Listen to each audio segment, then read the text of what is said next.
Can't believe I let Taco win. It's not so much that I let him win. Who's playing Ryan Matthews against the Ravens? Nobody. Adam Thielen was on a tear, and the Vikings D was doing pretty good. Why would they let the Colts hold them to 6 points? I don't know. Basically, the guys just wanted Taco to get beat by a girl, and that's exactly what's going to happen. Vagina and Chief versus Sad Taco. That's our top thing. Of course, I'm in it. I'm your commissioner. I'm your dictator. I'm going to make top 4 for sure. I wanted to make top 2. I wanted that belt. My team and Julio Jones was like, my toe hurts. Oh my God, I gotta play. You're gonna have to figure something else out. He's a big ball of stupid, and everybody hates him. Taco, you piece of shit. We'll get to you later. Let's run through everything else really quick, and then I'll get to you, and only you, personally you. Husband and wife play each other. I learned that the bet, it's something to do with his asshole, and he also has to be the sober driver for New Year's Eve. I know David likes his beers, so that probably sucks. Like getting your asshole pegged and not being able to numb it with alcohol. Man! And I'm gonna fuck his ass in the upcoming game for 3rd and 4th. Then he will be a big, gaping asshole. We can throw Christmas ornaments and various treats. New Year's champagne, you can drink that out of it if you really want. You'll notice I'm not wearing my Broncos hat or my Broncos shirt. Well, that's because I'm moving on to baseball. So I wish everybody else's teams luck.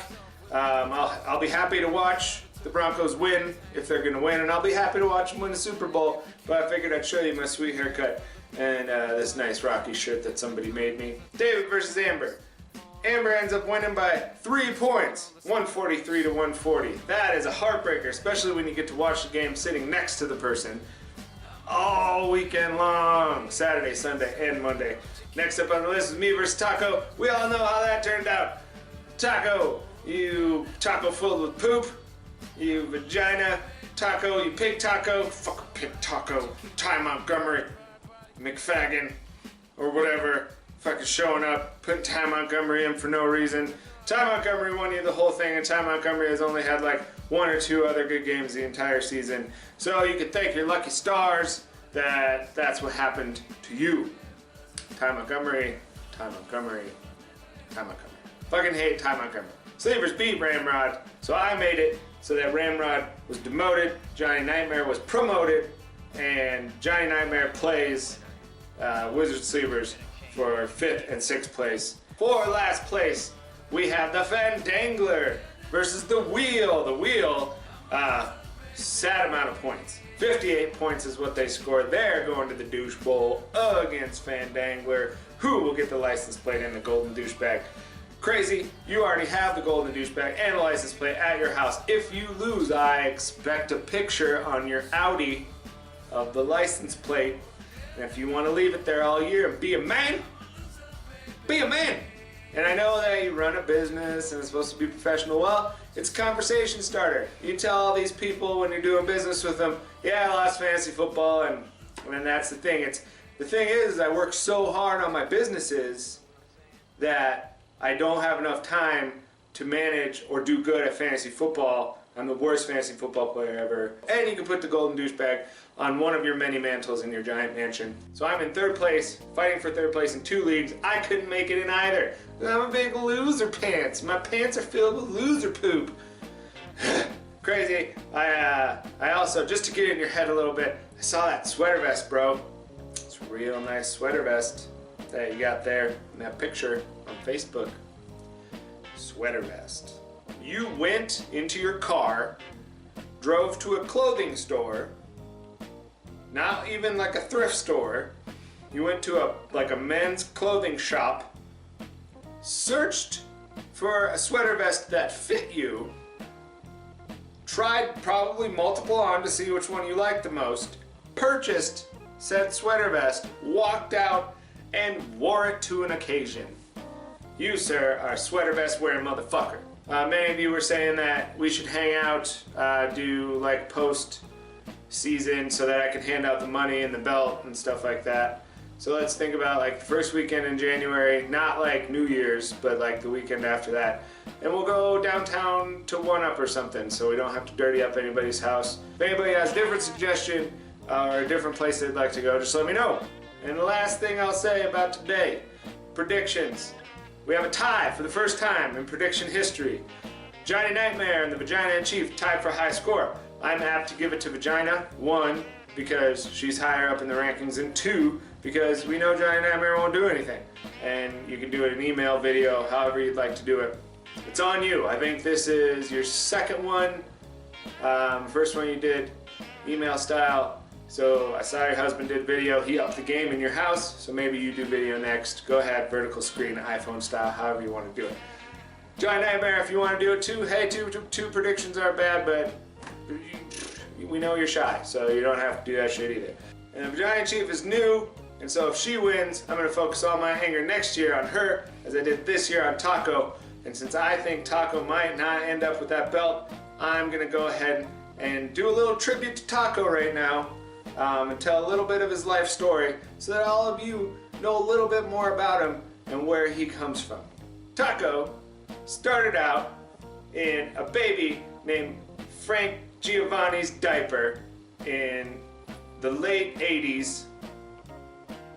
He was a real Gerber baby food piece of shit. Kind of just didn't have any solidity to him, was real new to the world, real green. He was a real green shit. He ended up getting tossed into the garbage because that family didn't want him. And a stray dog came by and ate that diaper, ingesting all of Taco into his body. Now that dog would find some scraps of fiber here and there, solidifying Taco into a more solid piece of shit. He had a piece of shit with more substance, if you will.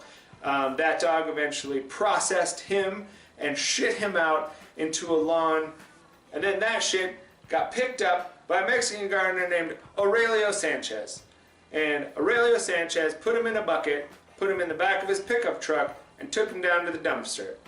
And that dumpster eventually went to the local dump, where Taco lived and learned about fantasy football for the next 20 years. And then one day, a nice old lady came by who made crafts out of dried pieces of shit. What she ended up doing is scooping up Taco with a Kleenex. It was one of those with lotion on it, so it kind of reinvigorated his skin a little bit. If you look at some of his Facebook pictures, you can kind of see like he basically looks like a giant piece of shit, but with nice skin, you know. Of course, hairs stuck to him. You can see the sparse hairs stuck to him. She was a big fan of Arizona because she retired in Arizona. So there he sat on her mantle as a decorated piece of shit. Really done up nice though. I mean, like, she decoupaged his outsides a little bit, really sealed in the flavor so that shit will always be inside of him, but outwardly he may not look as much of a scummy piece of shit as he was when he came out of that baby's ass all those years back, but inside he's still that scummy piece of shit. One day that lady in Arizona died, and that lady used to watch Cardinals games and Diamondbacks games and all that sort of stuff on her TV, and she would sit in front of the TV all day, and he was on the mantle, so he got to watch those games as well. And you know, sometimes she'd fall asleep and the post-game show would be on, or it'd be on ESPN, so he'd get to learn more about fantasy football. Before, he just had the discarded garbage of the newspapers and the magazines that had sports sections in them or were about sports. Well, now he was learning actual statistics. Well, she ended up passing, and he was very sad. He was a very sad piece of shit. They eventually had her family come over, and her grandchildren cleaned out all of her old crafts off her mantle, and one of the grandchildren was like, you know what? This is a really nice piece of shit. I believe her name was Ashley. You guys think that's his girlfriend. That's not his girlfriend. That's the old lady's grandchild. She's going to med school and doing all this great stuff with her life. Well, she wanted a memento of her grandma, so she put that piece of shit in her apartment, and that piece of shit continued to watch football, and he watched some video games. He eventually learned some range of motion with his piece of shit arms, and then one day he knows enough about statistics where he gets a job. Yeah, somebody gave this piece of shit a job. He ends up working in the same place as one of my good buddies, Johnny Nightmare. He ends up befriending a couple guys that really enjoy hanging around with pieces of shit. Hey, you guys want to play with this piece of shit tonight? Yeah, I want to play with that piece of shit. And then eventually, I created a fantasy football league. And Ryan invited a couple of his buddies, and those couple of buddies were like, hey, we know this piece of shit that's actually pretty good at fantasy football. He enters the league, he wins the league, his very first season in it, and he gets that belt. It goes way around his piece of shit body. So next person who gets it, maybe vagina in chief, make sure you sterilize that thing because you don't know where that piece of shit has been. And that's the story of Sad Taco and how he got to the place he is today. I hope you enjoyed my story. Y'all had a great season. I appreciate everybody playing this year. I hope we can get together in early January and then again plan on very early June to get together for a draft selection and a rules party. That way we can get all that out of the way, and when we do the draft, we can focus on food and drafts and drinks and get that shit done. Amber, remember, if you win, you have to pick the place where we draft next year. It can be at your house, it could be at a restaurant like Taco had it can be anywhere you want, but you have to start planning because we all have to get there. I hate you all. I'm really pissed I didn't win. And enjoy Amber playing that piece of shit because I'm playing your husband, and by the time this is all done, maybe that piece of shit will go in his big gaping butthole. It's been a crazy year. Peace out, motherfuckers.